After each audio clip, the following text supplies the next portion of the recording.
what type of food we should eat so that our life reaches its full potential for a college or a school-going student. So what kind of food? We must understand this. Food is not a religion, food is not a culture, food is just the fuel for this machine. But essentially, food is fuel for this body. So with what kind of food will it function with minimum struggle within itself and maximum impact? So suppose you buy a petrol car and pump diesel into it, it may still roll around but not at its optimum. Similarly, various foods you can eat and still somehow it functions. But those communities which have eaten with care, you can clearly see a distinct difference in the way they function, the levels of intelligence and whatever. And now if you are into education, spiritual process and subtler aspects of life, then you eat differently. If you are in education, one of the greatest challenges is to stay focused on something. The goddamn textbook, but you lie down in your bed and read a love story, you remember every word, yes or no? How come? So you don't lack memory, you don't lack focus. It is just that textbook and you chemistry is not working. So what you need is a higher level of focus, a higher level of involvement. And another great enemy for a student is, because this textbook is such a tranquilizer, the moment you open it, go to cinema till 2 a.m. you're up. So sleep is another big enemy. So what kind of food do you eat so there is no inertia in the body? In yogic way of seeing things, we are looking at tamas, rajas and sattva. Tamas means inertia, rajas means activity but no balance, sattva means absolutely balanced kind of energy. When you're in education, you need a very balanced kind of energy because you have to focus on something which doesn't naturally interest you. Here there's no chemistry, but you have to focus on that. For this you need a balance and a steady mind. For this you need to eat in a certain way. To put it very simply, food goes through your body through the alimentary canal. From your mouth to your anal outlet, there is a pipe. Through this it runs, going through various stages of digestive process. Many of you are biology people, right? So, it goes through the alimentary canal. Now it begins with the lip. Here, if you look at this, all the herbivores and carnivores, if you look at the animal kingdom, there are herbivores and carnivores are two main segments of animals in the world. One eats vegetable matter, another eats meat. If you look at the alimentary canal, the way it is built, between herbivores and carnivores, there's a distinct difference. Everything in the human being suggests that you are naturally a herbivore, but for the sake of survival, we became carnivores. If you look at the jaw movement, all the carnivorous animals have only cutting action. Herbivores have cutting and grinding action. There are molars, but carnivores don't have widespread molars, they have just incisors, canines, everything looks like cutting teeth. So they do only this. All the herbivores do grinding. What do you have? Both. So you are supposed to chew your food. Why you are supposed to chew your food is you have enzymes in your saliva where if you take a little bit of raw rice and put it in your mouth just for a minute, you will see it turn sweet right here, because right here carbohydrate is being converted into sugar, right here. So if you eat properly, then we say about 30 to 50% of your digestion should happen in your mouth. So this part of the digestive system is expecting half-digested food or partially digested food. But right now the way we're eating is mostly we are putting not only undigested food, but partially destroyed food. So the amount of food that you need to get the same amount of energy has increased. You are eating much more food than what you should eat to generate that much of energy. Because of that, there is inertia in the body, because it has to process so much more food than what it should, there is inertia. Once there is inertia, your sleep quota increases. How many hours do you sleep on? Hello? 8 hours. You're going by the prescription. See, this is not that you must deny yourself sleep, that's not the point. But if you eat right and do a certain things with your body, you see very effortlessly, within 3 to 4 weeks, you can drop your sleep quota anywhere between 2 to 3 hours. 1.5 to 3 hours very easily you can drop if you just eat consciously and just learn to sit properly, just the posture, your geometry of the body and what goes into the system. If you just manage these two things, you will see sleep quota will just come down like that. Just to tell you, for over 25 years, I have largely managed with an average of 2.5 hours of sleep. Now I'm getting lazy and I'm sleeping, averaging somewhere around 4.5 hours now, but 7 days of the week, okay? 365 days, non-stop, almost every day. My daughter didn't call me for a month. I asked, what the hell is the problem with you? Why are you not calling? She said, every 6 hours you're in the new city, what the hell I'm supposed to do? So I said, okay, which is true. In one day, sometimes we're doing 3 cities, so it's a non-stop activity. And today, many people around me have learned to do this. Over 100, 150 people around me are doing this kind of activity, averaging 4 hours sleep and 7 days of the week, they're on, all the time. And they are not irritated, they are not frustrated, they're joyful and they're wonderful. Why this is this? There are many aspects to this, but one important aspect is food, how you eat.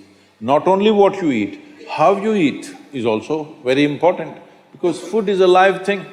One simple thing all you girls can do is just see various health issues and inertia issue, focus issue, just bring 40 to 50% of the food in its raw form, that means it's alive. It must be a live cell, it can be a vegetable, it can be a fruit, it can be a nut, it can be sprouted gram. At least 40 to 50%, the food that you eat must be alive. You eat dead food and you want to live, this is a little difficult thing to do, because you have to raise the dead now. But if you eat live food, one thing you will see is the state of your mind, your focus and your sleep quotas, and above all, staying awake is not good enough, you have to stay alert, isn't it? How alert you are, how focused you are, only to that extent everything yields to you in this world, isn't it so? What is the level of focus will determine whether the world yields to you or not, isn't it? And one more aspect of life, one more aspect of food is, when you consume something, it must be of a simple genetic code in the sense, it must be a very simple software. Vegetables, fruits, nuts, sprouts, they're very simple. More complicated means animal food becomes more and more complicated. Suppose you eat an animal which has some amount of emotion and a life of its own. Now the code in that… we were talking about this, your body is just an accumulation of memory, which means a certain software, isn't it? This is the most complex software. Human software is the most complex software on the planet of all the creatures. So if you eat an animal, particularly a mammal, if you eat, it has a similar kind of complexity, maybe not as complex as this, similar level of complexity because it has thought and emotion of its own. Now for you to break that code and integrate it into your system, you are not fully successful. So it will leave traces of certain qualities within you. You cannot break that code and make it a part of yours because it's a different and complex code. If you eat a leaf, a vegetable, a fruit, a nut or a sprout, this is much simpler. If you must eat non-vegetarian food, you must eat that which is furthest away from you. So generally, fish and water life is furthest away from you. So if you must eat non-vegetarian food, the best thing to eat is you're on the coast. Fish is the best thing to eat. Fruit can do miraculous things to the body. Sufficient consumption of fruit can do great things to the system. So if you go on a total fruit diet, stomach will feel empty within 2 hours' time. So you must get used to hanging on with high energy but empty stomach. This is the time your brain works best. This is the time as a human being you function best, it'll be good for you. So if you want to use your brain power and also physical activity, it'll work perfectly well. Especially in today's world, it's very important because we value a human being in the work areas, I'm saying. We value a human being for their brain power, not their brawn power. So, for this, fruit will make a huge difference. One more substance which could be very good. Chocolate eaters have a lot of trouble because of the volume of sugar that they're taking in. If you could eat just chocolate, it is a certain kind of stimulant, a very strange kind of stimulant. It has its positive values. Actually, your brains could work, really. Your brains work a little better if you take in cocoa, not with so much sugar. Sugar spoils the whole game. If you just take in cocoa, if you take in cocoa seeds and chew upon it, once you get the hang of it, it's nice. Like chocolate cocoa seeds, if you chew on it, it's very, very good. Pepper, black pepper and the cocoa seeds have something very similar. In India, we use honey and black pepper in combination for variety of problems that people have, and it produces miraculous results. Cocoa also has something. If you can take it without sugar, it's fine, or with minimum sugar, fine.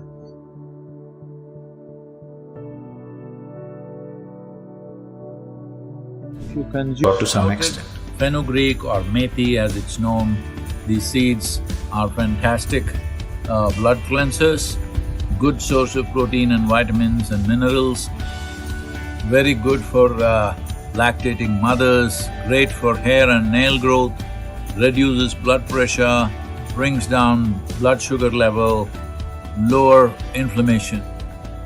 These sprouted fenugreek or methi along with sprouted green gram or moong is very, very good for cognitive health. Those who are over 50 years of age must consume this on a daily basis, otherwise you may not realize, slowly you will… Like my motorcycle, because I'm driving it on extremely low carbon, the same goes for what goes into your stomach, because what goes into your tank will determine how you function. Arugula sprouts, which are microgreens, that means they're baby greens, pack a massive amount of concentrated nutritional punch of antioxidants, vitamins, up to 40 times higher than regular mature greens. Cancer prevention elements are there in it, maintaining very good eye and bone health, boosts immunity, protects liver from damage. These soaked groundnuts, they are not really nuts, they're legumes. They call kadalekai, chenakai in southern India, but the English people called it nuts. They're not really nuts, they're legumes. And soaked raw almonds peeled and soaked raw walnut peeled. The nuts are soaked in water overnight and they are peeled. This eliminates the nutritional inhibitors and other toxic substances as they are absorbed into the water. Without inhibitors and toxic substances, the nutrients of the nuts and seeds are more readily available for absorption. Rich in nutrients and healthy fats, lowers the risk of heart disease and regulates blood sugar levels. They're very good for you, especially if you belong to the same species, I mean. These small balls of turmeric and neem, freshly ground, rich in antioxidants, very rich in vitamin B. There is neem and turmeric balls here and also turmeric decoction. These are very good for taking away the inflammatory markers in your system and to reduce inflammation, I mean. And also, they are great cleansers of your gut if there are any parasites or anything else that you don't need and the bad bacteria that may be there, and also promotes gut health in a big way. As you know today, medical science is coming back to this, that there is a gut brain. A significant part of your intelligence functions in your gut. It should be, that is, if you can eat a nut or a fruit and it becomes human flesh and bone, this means there is intelligence out there well beyond your logical intelligence. Black sesame, very rich in antioxidants, rich source of iron, copper, zinc and vitamin B and foliate, vitamin E and all these things. Well, I don't look at things like this, but black sesame has been my companion all my life, especially on my trekking trips. When I trekked alone, the roasted black sesame kept me alive and going and energetic throughout. It also does wonders to your cartilage and bone joints, encourages heart health, and it is part of southern Indian tradition during winter time when skin tends to break because of the cold and heat in southern India. At the same time, we consume sesame at that time. There's a whole tradition, especially in Karnataka, where everybody shares sesame with each other's families as an encouragement to consume sesame seeds because skin health will be very good. Inside out, I mean. Sesame is also very rich in iron. Those of you who are anemic, for women especially, sesame is a very good thing to eat. It also assists young women and makes their ovulation process much healthier. Blueberries or pomegranate, any one of these, depending on where we are. One of the most antioxidant-rich food that you can consume, reduces DNA damage, protect against aging and cancer. So many berries in India, bright colored ones, particularly in the south and western India, you will find lots of berries which have similar qualities. Sprouted fenugreek or methi as it's known, these seeds are fantastic blood cleansers, good source of protein and vitamins and minerals, very good for lactating mothers, great for hair and nail growth, reduces blood pressure, brings down blood sugar level, lower inflammation. These sprouted fenugreek or methi along with sprouted green gram or moong is very, very good for cognitive health. Those who are over 50 years of age must consume this on a daily basis, otherwise you may not realize, slowly you will lose it. Here are some olives, pickled olives. This is quite a few Lebanese around us, and this is a Lebanese sabotage. They're trying to turn me into a Lebanese, but here I got raw mango pickle to stay Indian. And vitamin C that the body produces an urge to consume such things. So raw mango, which is seasonal of course, but has tremendous benefits, and it also will make sure no matter where I travel, raw mango pickled especially if it's freshly pickled in this season. It was wonderful to see in Atlanta, a lot of people, not of Indian origin, people saying, Sadhguru, I planted a mango tree in my house, and bringing a raw mango and giving it to me. And pickled mango ensures that I never get homesick.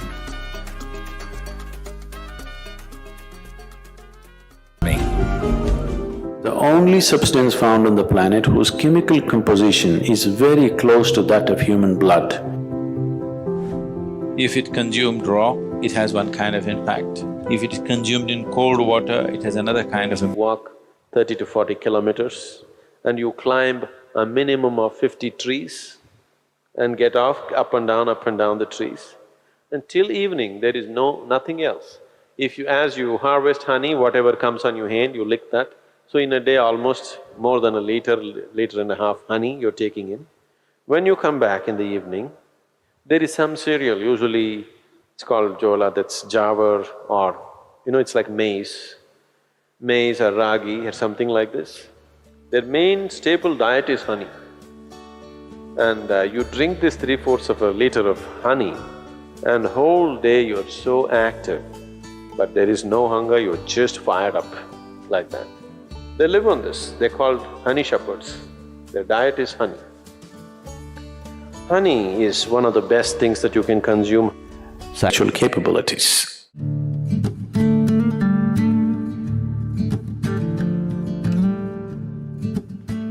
If you cook honey, it'll become poisonous. Honey should not be cooked. I know people are baking it, cooking it in cakes and other things, it's not a good thing to do.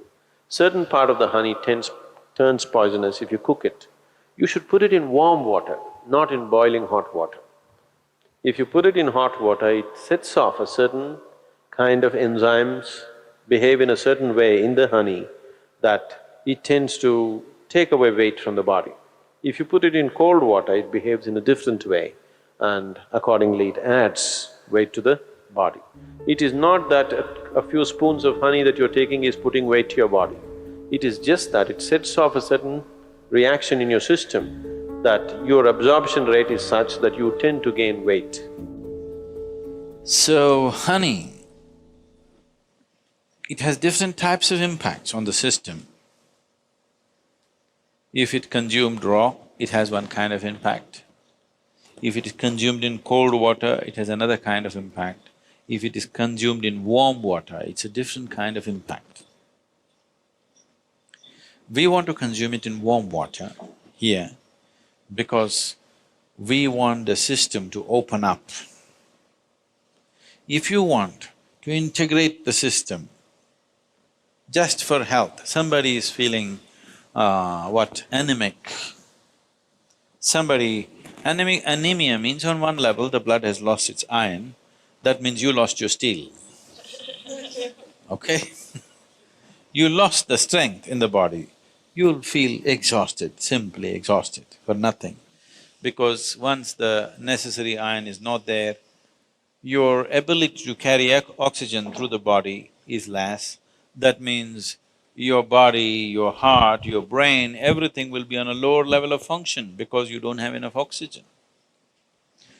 So, to take care of this, one of the simple things is you consume a little bit of honey in warm water on a daily basis, and you will see slowly the RBC content will go up. If there's more oxygen in the blood, suddenly you feel a burst of energy, suddenly everything is active, the rejuvenation system in the body is going up, the dead cells are being replaced quickly. The level of inertia that you feel in the body is much lower, the level of inertia that you feel in your mind is much lower. So consuming honey will bring a certain balance to the circulatory system, which is very, very essential for a yoga practitioner because you're pushing the body in certain ways.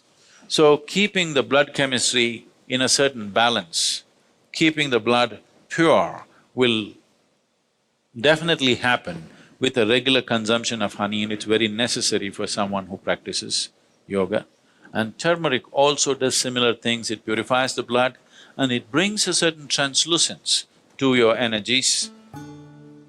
Turmeric is one substance which not only works on the physiology, it also works on the energy system, and it is also true with honey that it also has impact on your energy system.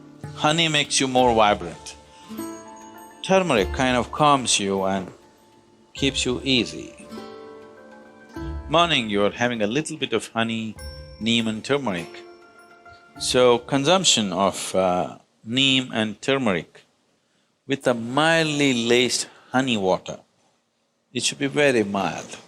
Mildly laced honey water together acts as a wonderful way of cleansing the system, dilating the system, that when you do sadhana, one thing, it brings flexibility to the muscles.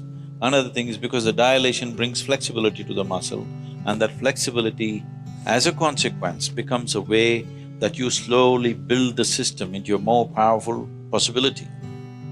If you want to bring a new level of flexibility, one thing is, lot of toxicity has to go from the system. If you just go on water diet or honey and water diet, which will keep you energetic enough, if you are not already bone thin, if you can afford to use a little bit of weight, if you put honey, you won't lose weight also. If you add enough honey, or you take spoonfuls of honey, you won't lose weight. If you do this for 7-8 days, the amount of toxicity that you expel from the body is tremendous. If you do this, then you see suddenly you find your body is so much more flexible. Just experiment, don't believe all this. So, honey plays an important role.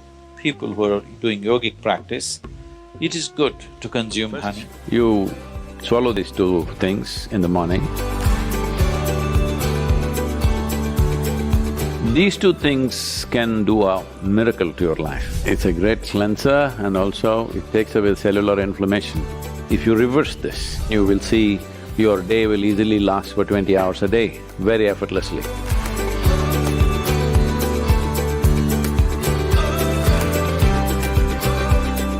Very happy to start my day to enjoy this breakfast with you, which looks very, very intriguing. Is this how you start your day?